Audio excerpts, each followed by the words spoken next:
Oke, sudah. Oke. Bismillahirrahmanirrahim. Assalamualaikum warahmatullahi wabarakatuh. Waalaikumsalam warahmatullahi wabarakatuh. Oke, selamat datang teman-teman di acara Bintang Kota selanjutnya di volume 8 dengan salah satu mahasiswi yang berasal dari Banderma. Namanya adalah Kak Nabila Fauzia Hanifah. Nah, Kak Nabila ini dia pernah menempuh pendidikan di SMP IP Baitul Mal, kemudian MAN 4 Jakarta, dan juga sekarang sedang menempuh pendidikan di Banderma Onyedi Elul University. Kemudian untuk pengalaman, Kak Nabila ini pernah menjadi bagian dalam Badan Siswa Terpadu atau BES SMP IP Baitul Mal, kemudian Ketua FMIKA Rohis MAN 4 Jakarta, dan juga sekarang menjadi bagian dalam Ketua Divisi Keilmuan PPI Banderma. Kita sambut Kak Nabila Fauzia Hanifah. Selamat datang, Kak. Terima kasih, Zaki. Ya. Mungkin kita bisa langsung mulai ya, Kak ya. Mulai dari perkenalan Kota Banderma nih, Kak. Oke. Halo, Assalamualaikum teman-teman semuanya. Jadi kali ini aku dikasih waktu untuk mengenalkan lebih dalam bagaimana sih Kota Bandirma dan universitasnya sendiri. Jadi Kota Bandirma itu mungkin banyak yang nggak tahu ya, karena Bandirma itu termasuk kota kecil di Turki sendiri. Disebutnya kayak kabupaten gitu, ilçe itu kabupaten. Dan Kota Bandirma ini dari Istanbul itu cuma 2 jam kalau naik kapal feri, ke Bursa cuma 1,5 jam gitu. Jadi nggak jauh-jauh banget. Kota Bandirma ini dulunya termasuk yang kota baru ditempati oleh Turki itu ketika Kutulmuş Sulaiman Bey yang mendirikan negara Turki pertama di Anatolia. Lalu Bandirma itu juga menjadi sebuah desa yang terhubung dengan Aydıncık atau Edincik pada tahun 1530. Terletak di timur laut, lokasinya saat ini di sekitar beberapa kilometer dari Istanbul, gitu. Berarti ini benar-benar di tengah-tengah ya, Kak ya? Iya, nggak betul. terlalu pelosok. Betul. Mau dibilang pelosok juga enggak, tapi juga mau dibilang kota besar juga bukan. Iya. Berarti ya semi-semi Buyuk Syahir lah, Kak ya? Iya, betul. Semi-semi, iya. Orta-orta. Oke. Kemudian mengenai universitas favorit, Kak, mungkin ada beberapa universitas atau kemudian juga syaratnya bagaimana? Oke, jadi di Bandirma ini cuma ada satu universitas, yaitu Universitas Bandirma Onyedi University gitu.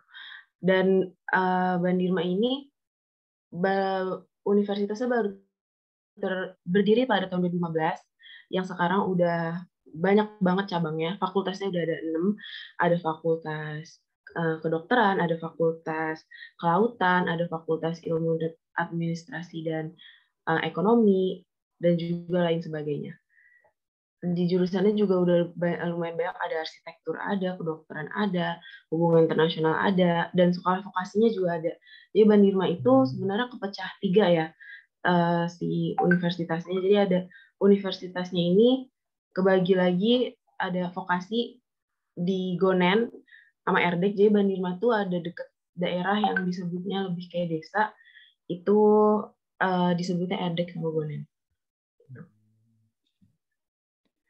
Kemudian untuk syarat dan cara mendaftarnya, Kak, ada apa aja tuh kalau boleh tahu?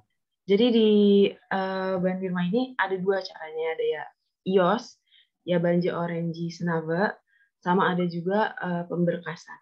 Jadi kalau IOS itu kalian bisa datang ke Bandirma, udah bisa ikut ujian IOS tuh di Bandirma, juga bisa kalian misalnya di universitas lain ujiannya untuk ambil di Bandirma, atau kalau pemberkasan itu ada, kalian bakal banyak lumayan syaratnya, ada foto biometrik, ada lewat ijazah juga gitu. Terus dan itu semua gratis ya. Jadi kita tuh nggak ada, kalau pemberkasan ya, kalau pemberkasan itu kita gratis, nggak ada memungut biaya sama sekali. Berkas yang dibutuhin mungkin aku paparkan ya biar teman-teman tahu.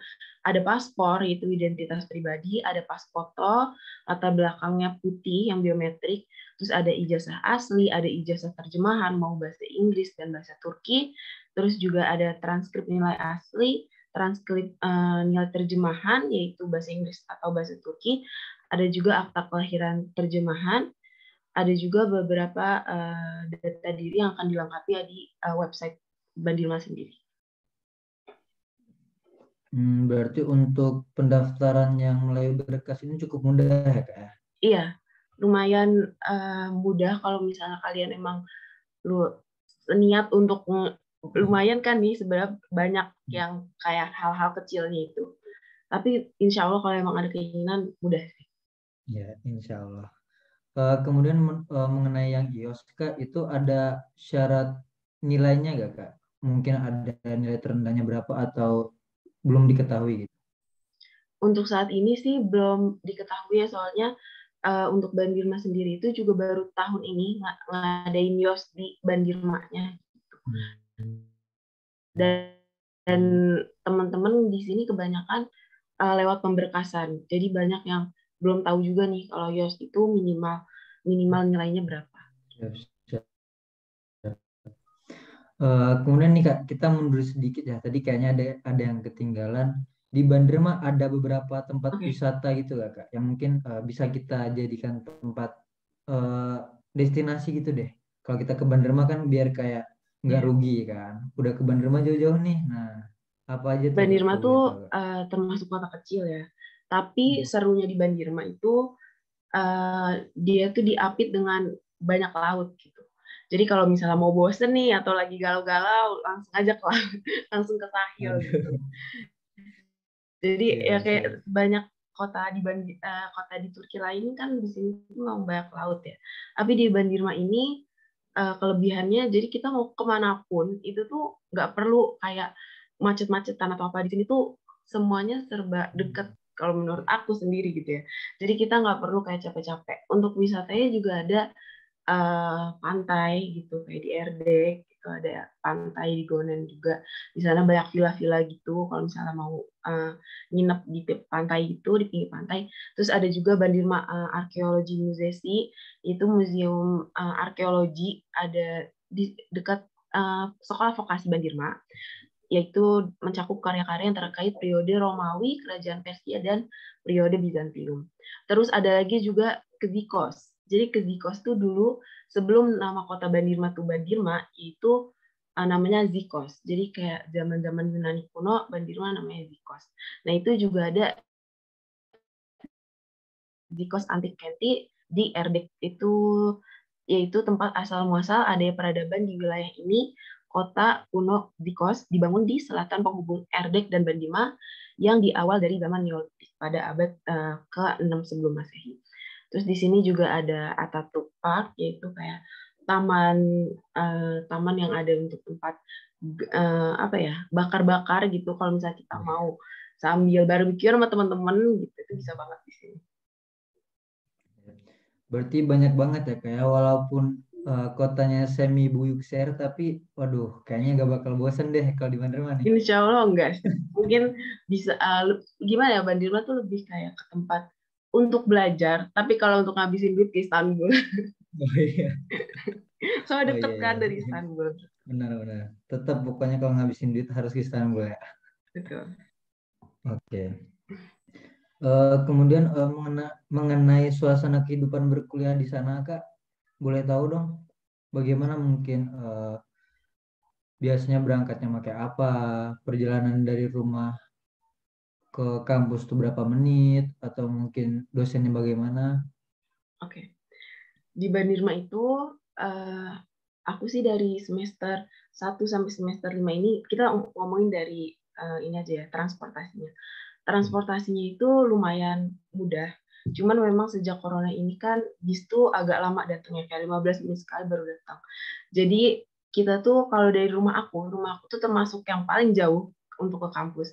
Tapi itu cuma makan waktu sekitar 40 menit atau 30 menit sebenarnya kalau emang bisa tepat waktu gitu.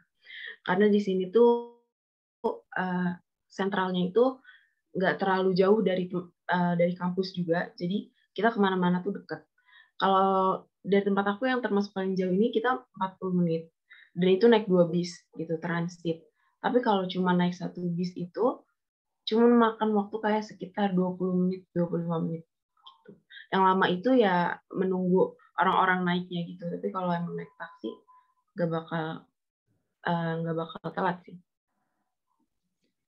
Siap. Kalau untuk angkutan umum misal Dolmus gitu Kak, ada nggak? Di sini ada, tapi jarang. Kebanyakan emang bis semua di sini. Bis semua rata-rata ya.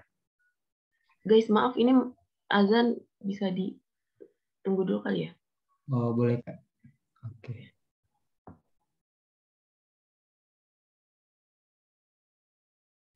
Oke, kemudian Kak mengenai kuliah di sana, mengenai mahasiswa Turki yang merupakan teman-teman Kak Nabila juga, bagaimana sikap mereka atau ya apakah Kak Nabila merasa terbantu dengan adanya mereka gitu, atau kuliah kakak ini bener-bener kayak cuman sendiri gitu?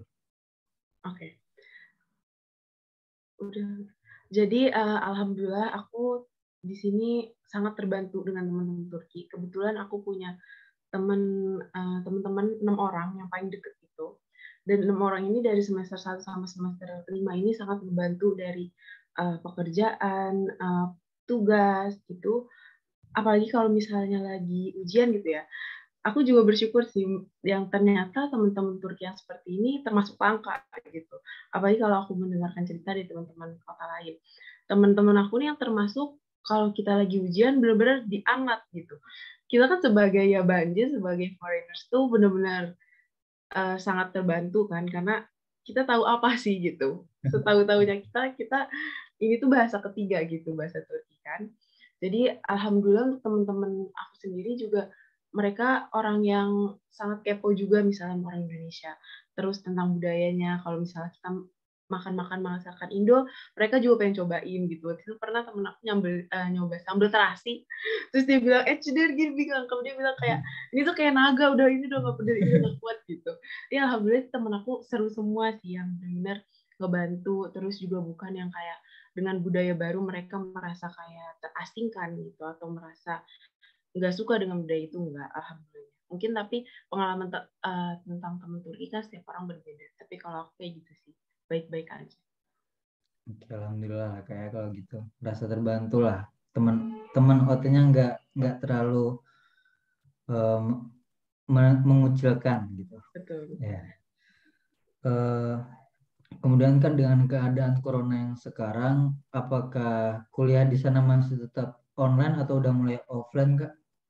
Di sini udah offline, tapi hybrid ya sistemnya. Jadi 40% online, 60% offline kalau nggak salah. Jadi ada beberapa pelajaran itu yang online. Tapi kalau aku sih cuma kayak 2 mata kuliah yang online, tapi sisanya itu kebanyakan offline. Jadi hari Senin aku masuk, ntar hari Selasa enggak, terus ntar Kamis Jumat masuk lagi gitu sistemnya sih. Udah lumayan full offline, tapi masih ada juga yang beberapa online, sama dengan ujiannya juga jadi gitu.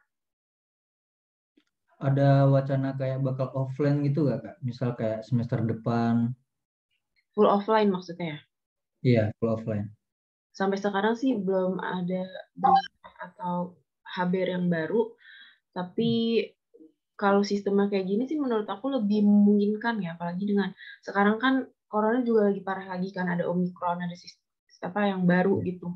Jadi untuk tahun depan atau semester depan full offline itu menurut aku sih tidak memungkinkan ya. Pasti masih hybrid kayak gini atau mungkin online lagi. Dan juga mengenai biaya kuliah di Banderma University nih Kak, itu terhitungnya apakah terjangkau, mahal atau murah? Menurut aku termasuk yang sangat terjangkau di Badirma. Kayak dari aku semester 1 sampai sekarang emang selalu naik, apalagi dengan keadaan ekonomi Turki yang sedang kayak gini kan ya, turun naik. Jadi kita juga harga semesteran tuh selalu naik gitu. Cuman semahal-mahalnya di Bandirma itu tuh masih masuk akal. Aku boleh sebutin angkanya gitu kan ya. Jadi Ya, kalau di boleh. sini tuh, kalau di jurusan aku ya, jurusan aku termasuk yang paling mahal gitu, hubungan internasional. Itu aku paling mahal bayar 1.800.000 doang gitu. Jadi apalagi dengan sekarang itu ya segitu, 1.800.000, dari 1 juta sampai 2,5 juta lah paling mahal mungkin dari jurusan yang lain. Tapi aku nggak tahu ya kalau kedokteran, mungkin kedokteran lebih mahal, tapi kalau di jurusan fakultas aku sekitar segitu. Sangat terjangkau Hmm, sih. ya. Kemudian kalau misalnya untuk mahasiswa yang kedatangan baru-baru ini, itu apakah ada kenaikan SPP gak? UKT Iya, lah. ada, Ya, ada. ada Ada ya. kan setiap universitas ya Hmm. melakukan seperti itu. Iya, naik sih. Jadi kalau nggak salah mungkin sekarang anak baru itu sekitar 3 sampai 4 juta per semesternya. Tapi ya menurut aku sih masih alhamdulillah masih Iya, alhamdulillah. Jadi kayak masih. dibandingkan di Indonesia, tahu sendiri kan di Indonesia tuh mahal banget gitu. Kalau emang merasa sanggup dengan di Turki, menurut aku sih lebih baik di Turki. Karena apalagi di Bandirma sendiri lumayan terjangkau harganya. Ya. Apalagi dengan kurs yang sekarang, kemarin Iya, aja sampai nyentuh 700 perak kan ya. betul. Wow. Kemudian kita lanjut ke kendala terbesar apa yang pernah Kak Nabila alami, Kak? Kendala terbesar itu bahasa. Kayaknya semua semua ya kan? Iya, Ya semua semua ya. anak mahasiswa yang di Turki pasti ngerasain kendala bahasa itu sangat-sangat mempengaruhi kita ya gitu. Hmm. Bahasa tuh gimana ya, sampai 3 tahun aku kuliah di sini, aku tuh masih ngerasa nggak sefasih itu ngomong bahasa Turki. Masih ketika lagi ngomong sama temen ngomong apa aku terjemahin, aku langsung buka tureng gitu. Ya masih kayak gitu, dan menurut aku sih wajar banget. Namanya bahasa Turki itu juga grammar beda banget sama bahasa Inggris, beda banget sama bahasa Indonesia. Jadi kita benar-benar belajar dari nol gitu kan bahasanya, walaupun kita tinggal di sini. Tapi halangan itu sih alhamdulillah juga jadi motivasi gitu, dan wajar banget sih untuk teman-teman yang mau kuliah di Turki, nggak usah takut belajar bahasa Turki. Emang susah, aku nggak bohong, emang susah. Sesusah itu, susah banget malah. Cuman gimana ya, karena Turki itu sangat sangat menarik, seluruh hal, kulturnya, negaranya, sejarahnya. Jadi kalau kita bisa bahasa Turki, itu tuh bakal menjadi nilai plus banget untuk kita yang pengen lebih tahu tentang negara Turki. Gitu. Jadi nggak usah takut walaupun susah, ada plusnya kok. Kemudian kalau misalnya untuk solusinya nih Kak, kira-kira gimana cara mengatasi bahasa Turki kan susah banget nih ya. Gimana biar kita nih kayak tetap bisa ngikutin alurnya gitu, nggak terlalu tertinggal untuk ngikutin pelajaran, untuk ngobrol sama orang-orang di luar sana kan. Itu bagaimana? Yang pertama pasti kalau untuk di kelas ya, maksudnya untuk keep up pelajaran, itu tuh harus masuk. Kalian apapun yang terjadi kalian harus masuk. Hujan, badai, di sini kan anginnya kenceng banget ya.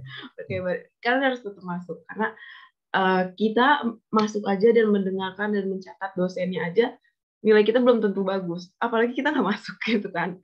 Jadi yang paling utama tuh ya kita harus masuk, harus tekun pelajarannya setidak pemaham kita walaupun nggak paham. Aku biasanya sih kalau untuk pelajaran materinya itu kan dosen tuh bakal ngasih materi setiap kisi-kisinya di awal semester gitu. Aku baca itu dulu, terus ntar apa yang dibahas, jadi aku udah tahu dan cari di bahasa Indonesia atau bahasa Inggris. Ntar baru di kelas itu kita baru lihat, kecuali emang pelajarannya yang nggak ada bahasa Inggrisnya gitu ya. Terus kalau untuk ngomong bahasa sehari-hari, entah setelah Tomer itu kita mungkin masih agak segan atau kayak minder sama orang Turki karena susah ngomong bahasa sehari. Tapi kalau bahasa sehari-hari dengan lama-lama bakal bisa. Cuman kalau malah justru yang susah tuh mengikuti bahasa di kelas sih menurut aku. Dan aku tipe yang kayak gitu. Jadi aku terjemahin dulu, aku cari dulu materi bahasa Indonesia atau bahasa Inggris. Jadi pas dosen ngomong, oh ini yang dipahamin. Terus juga kayak catatan notlarnya itu aku nulis 2 kali. Jadi apa yang aku catat di kelas, aku catat ulang lagi. Karena catatan di kelas itu sangat acak-acakan gitu.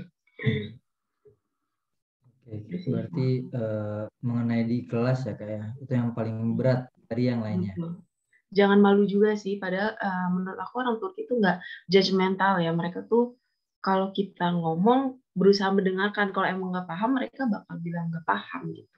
Tapi itu bukan artinya mereka membuat kayak ih kok lu gini aja nggak paham, nggak. Tapi justru itu mereka memberi kesempatan kita, emang kita tuh emang ngomongnya belum baik, pelan-pelan aja gitu. Tapi mereka bakal ngebantu kok. Rata-rata orang Turki kan kayak gitu kan, Ya, benar. benar-benar nggak judgmental gitu kayak ih bahasa Turki lu jelek banget atau bahasa Turki lu enggak.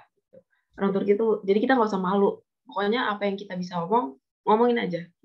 Kalau nggak gitu nggak bakal maju-maju, nggak bakal bisa-bisa ngomong bahasa Turki. Benar, benar, benar. Oke, kemudian Kak, kalau dilihat-lihat kayaknya kan bahasa Turki ini susah banget ya. Kalau di Banderma sendiri ini Tomer itu diwajibkan harus nyampe level apa Kak, kalau boleh tahu? Kalau di Bandirma sendiri, kalau kalian mau kuliah di sini, kan kita ada Tomer, dan Tomer itu wajib B2. Kalau di sini tuh harus B2 baru kita bisa ikut kuliah. Kan kok kebanyakan universitas lain itu cuman sampai B1 ya. Tapi di Bandirma ini sampai B2 gitu. Dan sebelum kita lulus selama 4 tahun kuliah nanti, kita harus dapat JBIR, harus dapat C1. Jadi sebelum minimal standarnya B2, itu kita udah bisa masuk kuliah, tapi biar sampai lulus kita harus dapat C1, sertifikat C1. Oke, berarti untuk masuk kuliah harus pakai B2, untuk lulus harus ada sertifikat JBIR ya Kak. Betul. Untuk Tomernya sendiri itu pakai buku apa Kak? Istanbul kah Sekarang atau pakai Istanbul. Sekarang Istanbul. Hmm, Waktu zaman aku sih pakainya Gazi. Gazi Gaziantep. ya. Sekarang Itu Istanbul. itu menerima kayak sertifikat dari luar Banderma nggak Kak? Iya, Tomer-tomer. Bandirma nerima sertifikat dari luar. Jadi kalau misalnya kalian tomernya di Rize atau di Kutahya dan di kota lain, itu bisa di Bandirma, asalkan itu B2. Oke, oke. Berarti bisa. Kemudian mengenai tadi udah bahasa tentang kendala terbesar yang lain Kak. Apakah Kakak pernah gak misal kayak diperlakukan buruk gitu? Oke. Apakah mungkin kayak pernah dilecehkan atau misal kayak dirasisin gitu? Karena kita Asia Oke. kan. Apalagi ini sedang pandeminya kan, corona kan lagi besar-besarnya gitu. Oke, waktu awal-awal corona pernah sih aku dirasisin kayak Chin Limistin kayak aku sih bangga ya kalau dibilang Cina gitu karena Cici cantik-cantik. Jadi kayak menurut aku tuh ya lucu sih gitu mereka ngerasisin tanpa mereka tahu ras kita gitu. Sedangkan jelas-jelas kita bukan Chinese gitu. Jadi pernah 2 kali. Waktu itu ibu-ibu itu benar-benar hari pertama corona jadi lockdown. Terus aku naik bis kan itu hari terakhir bis berjalan. Terus ibu-ibu semua tuh kayak menghindari. Jadi aku tuh kayak sendirian gitu, menjauh. Pokoknya kayak virus nih orang gitu. Aduh. Itu benar-benar dijauhin gitu. Itu waktu pertama sama yang kedua anak kecil kayak anak kecil SD lah mungkin. Terus dia bilang cin gitu, Cina. Ya aku sih cuman kayak ya udah gitu. Gak ada yang bisa.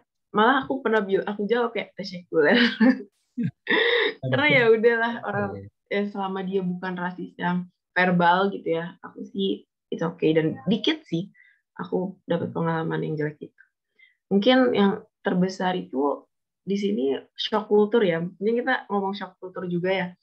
Shock kultur di sini aku sih waktu zaman ujian di sini tuh ujiannya cuma dikasih waktu 20 menit, 25 menit dan itu menurut aku sangat kurang gitu.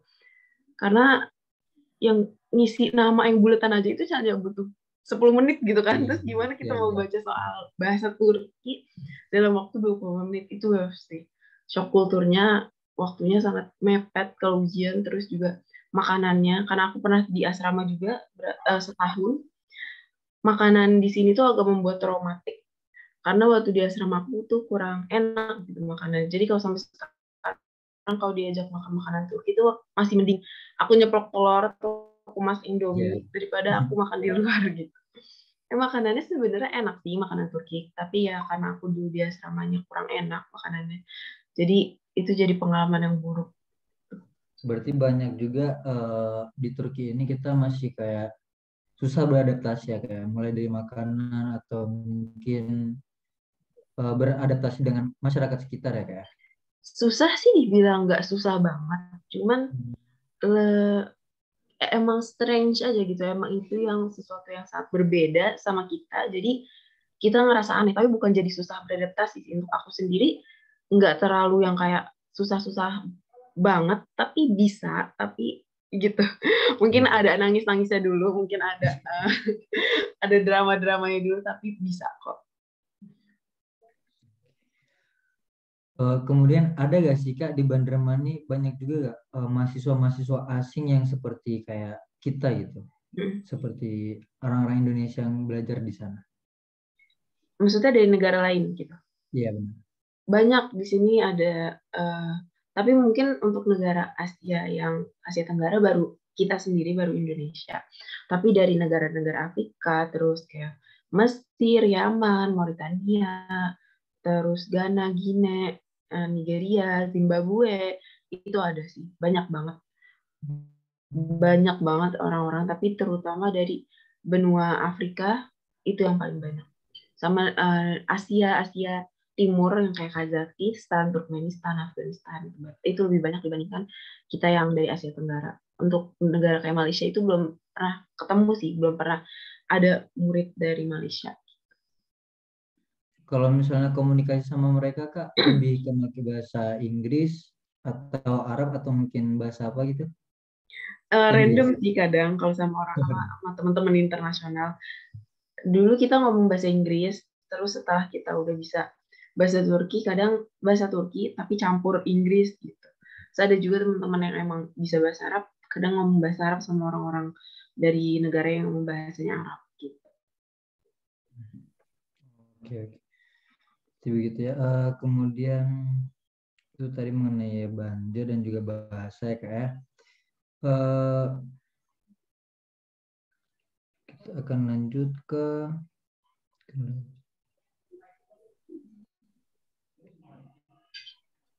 oh iya Kak, ada yang ketinggalan nih tadi mengenai biaya hidup di Banderma. Oke. Nah, itu bagaimana? Uh, Malaysia-nya di Bandirma ini kan kita lagi lira tuh lagi parah gitu kan. Jadi untuk ya Banjar sendiri untuk foreigners tuh harga jadi dinaikin semua gitu. Apalagi untuk kayak kira itu rumah sekarang udah susah untuk dapat yang di bawah 2.000 lira atau sekitar 2 juta lah kalau dirupiahin sekarang sebulannya. Itu udah hampir susah banget nyari rumah yang di bawah harga 2 juta, itu di bawah 2 juta per bulannya. Karena ya itu masalah keuangan lira yang malah lagi turun. Terus untuk kayak gas dan lain sebagainya, menurut aku kalau kita tinggal bareng sih ya sama temen gitu, itu cukup sih untuk beberapa, untuk sebulan itu uang bulanan tuh nggak mungkin nyampe 5 juta tuh nggak, itu sangat cukup lagi sekarang gitu. Kan kayak untuk makanan ya, kalau untuk beli makanan 100 tele itu seminggu mungkin itu udah termasuk sayur, buah, beras, terus juga ayam, pokoknya itu kalau 100 tele itu udah bisa sangat mewah-mewah untuk seminggu itu. Tapi kalau untuk rumah, mungkin kalau misalnya kalian sewa rumah bareng temen, bisa jadi habis paling mahal ya mungkin 1.000 lira untuk gas, air, listrik, rumah. Itu pun itu yang paling mahal. Pasti banyak yang lebih rendah dari itu. Berarti standar ya Kak ya? Gak Ya, beda jauh sama yang lain. tuh. Kemudian dilihat-lihat sepertinya Kak Nabila nih karena sering beli bahan makanan, Kak Nabila juga suka masak ya Kak ya? Iya, betul. Aku kebetulan 2 tahun kebelakangan ini yang bikin kue lebaran sama teman-teman Aisuri Kitchen, kalau nggak pernah dengar. Jadi kita jualan kue lebaran kayak nastar gitu. Nastar, putri salju dan lain sebagainya. Juga jualan brownies, jualan donat. Kalau itu emang untuk teman-teman Bandirma doang. Mengenai Aisuri Kitchen ini untuk harganya mungkin bisa dikasih tahu ke mungkin berapa rata-rata gitu. Kemudian ada ongkirnya gitu. Sebenarnya sekarang kita lagi cuti. Ya karena ada bukan problem sih, lagi ada kekurangan teman juga yang biasa masak. Tapi kalau biasa kita jual itu satu toplesnya sekitar 40-50 tele untuk toplesnya. Dan emang kualitasnya emang kualitas yang premium gitu, bukan kualitas yang abal-abal. Ya, Jadi alhamdulillah banyak yang beli. Tahun ini kita jual sekitar 200 jar dikirim seluruh Turki gitu. Jadi dan banyak yang udah restock sampai 5 jar, berarti terpercaya. Follow Aisuri Kitchen. ya follow nih ya teman-teman Aisuri Kitchen ya kan. Oke. Kemudian mengenai ongkirnya Kak, mungkin kayak misal Bandarma ke Istanbul bisa kira-kira ongkirnya berapa, misal Bandarma ke Sakarya gitu.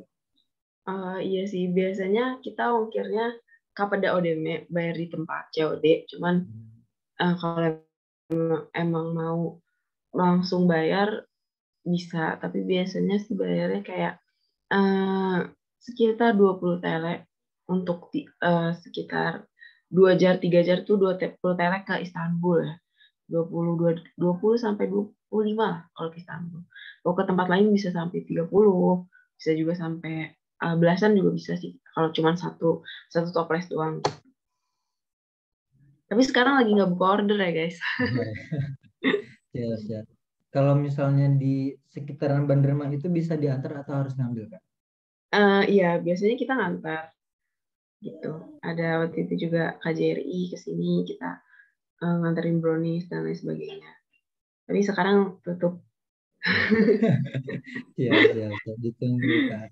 Ditungguin lagi produk terbarunya. Aman. Oke. Mungkin kita langsung aja ke yang terakhir ya. Mungkin dari Kak Nabila ada kesan dan pesan buat teman-teman yang mungkin mau ke Banderma, yang mau berkuliah ke Banderma, atau mungkin yang sedang berada di Banderma, Kak. Oke, mungkin aku juga ini lebih ngomong ini sih untuk teman-teman. Jadi untuk kalian yang pengen kuliah di Bandirma, untuk teman-teman pengen kuliah di Bandirma, mungkin kalau kalian melihat tentang Bandirma ini termasuk universitas yang baru di Turki. Tahun 2015 baru dibentuk, walaupun sebenarnya Universitas Bandirma itu pecahan dari uh, Balikesir University yang udah 26 tahun lamanya.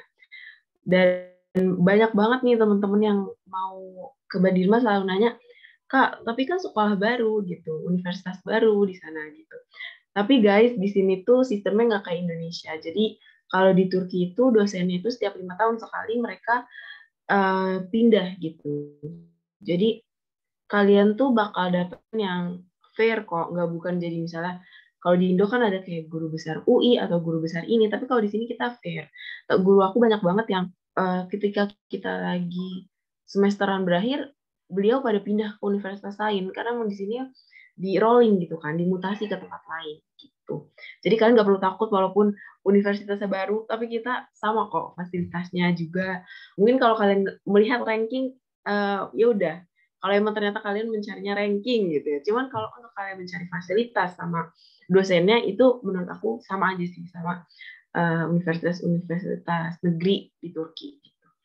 Terus untuk teman-teman yang lagi kuliah di Bandirma, yang kuat belajarnya, jangan males-malesan. Juga di sini dingin banget kan anginnya, walaupun biasanya nggak saljuan, cuman anginnya sangat wow gitu. Sangat-sangat kenceng banget. Jadi pakailah baju yang proper guys, jangan ngelihatnya ih panas nih kayaknya, karena emang kelihatannya Gunesli ternyata anginnya kenceng banget gitu.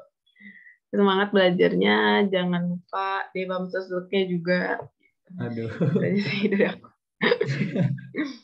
Siap. Oke, mungkin cukup sekian untuk Bintang Kota kali ini ya Kak ya. Saya selaku moderator Muhammad Zaki Latar, salah satu anggota budaya minat bakat PP Turki undur diri, dan Kak Nabila silakan Kak. Bagaimana? Undur diri Kak. Oh, iya. Baik, terima kasih kepada teman-teman semuanya. Sekian dari saya, semoga info yang saya berikan bisa bermanfaat, atau ada yang ingin lebih ditanyakan lebih lanjut bisa follow @PPI Bandirma. Sekian, terima kasih teman-teman. Wassalamualaikum warahmatullahi wabarakatuh. Waalaikumsalam warahmatullahi wabarakatuh. Oh iya Kak, lupa mengenai Instagram Kak Fauzia, boleh ini Kak dikasih tahu apa tuh? Oh iya, kalau mau follow, semoga aku fast respon ya. Kalau @mebilaf FHMEBILAF. Oke. Boleh di follow, aku follow back kok. Siap, di sini langsung follow Kak. Sip. Terima kasih banyak Kak Nabila Fauzia. Ya, terima kasih. Pamit dulu kawan-kawan. Assalamualaikum warahmatullahi wabarakatuh. Waalaikumsalam warahmatullahi wabarakatuh.